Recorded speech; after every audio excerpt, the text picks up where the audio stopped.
আরও এক নিম্নচাপের ভ্রুকুটি। এবার দক্ষিণবঙ্গের 4টি জেলায় ভারী বৃষ্টি, বাকি জেলাগুলিতে হালকা থেকে মাঝারি বৃষ্টির পূর্বাভাস। তো বাংলার কোন জেলাগুলি ভারী বৃষ্টি এবং হালকা থেকে মাঝারি বৃষ্টির সতর্কতা জারি করছে আবহাওয়াবিদরা, বিস্তারিত জানতে হলে ভিডিওটিকে প্রথম থেকে শেষ অবধি সম্পূর্ণ দেখবেন। দিন দুয়েক আগে বঙ্গোপসাগরে তৈরি হওয়া নিম্নচাপের কারণে দক্ষিণবঙ্গের জেলায় জেলায় হালকা থেকে মাঝারি ধরনের বৃষ্টি দেখা মিলেছে। তবে যে পরিমাণ বৃষ্টি হয়েছে সেই বৃষ্টি এখনও দক্ষিণবঙ্গে বৃষ্টির ঘাটতি মেটাতে পারেনি। এসবের মধ্যে নতুন করে একটি নিম্নচাপের ভ্রুকুটি দেখা দিয়েছে, আর তার প্রভাবে দক্ষিণবঙ্গের জেলায় 4টি জেলায় ভারী বৃষ্টির পূর্বাভাস রয়েছে।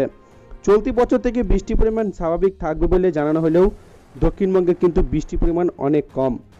এমনকি এবছর ভারত ভূখণ্ডের পাশাপাশি উত্তরবঙ্গে বর্ষার আগমন তাড়াতাড়ি হলেও দক্ষিণবঙ্গকে বৃষ্টিতে সেভাবে ভেজাতে পারেনি। এসবের মধ্যেই বৃষ্টি নিয়ে যখন আশঙ্কা তৈরি হচ্ছে, তখন শনিবার এবং রবিবার ভালো বৃষ্টির পূর্বাভাস দিল হাওয়া অফিস। হাওয়া অফিসের পূর্বাভাস থেকে জানা গিয়েছে পশ্চিমবঙ্গ এবং বাংলাদেশের উপর একটি ঘূর্ণাবর্ত অবস্থান করছে। যেই ঘূর্ণাবর্ত আপাতত দক্ষিণ দিকে হেলে থাকার কারণে শনিবার ভালো রকম বৃষ্টির আশা হচ্ছে।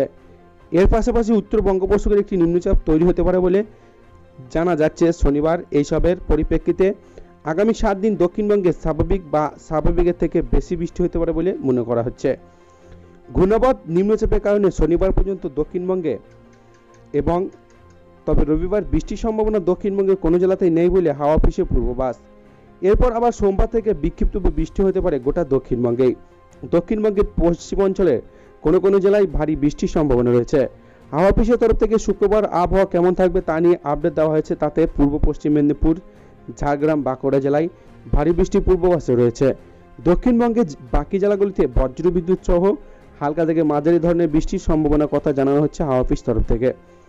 তো এই ছিল আজকের লেটেস্ট খবর। ভিডিওটিকে ভালো লাগলে লাইক করবেন, চ্যানেলটিকে সাবস্ক্রাইব করে আমাদের সঙ্গে থাকবেন।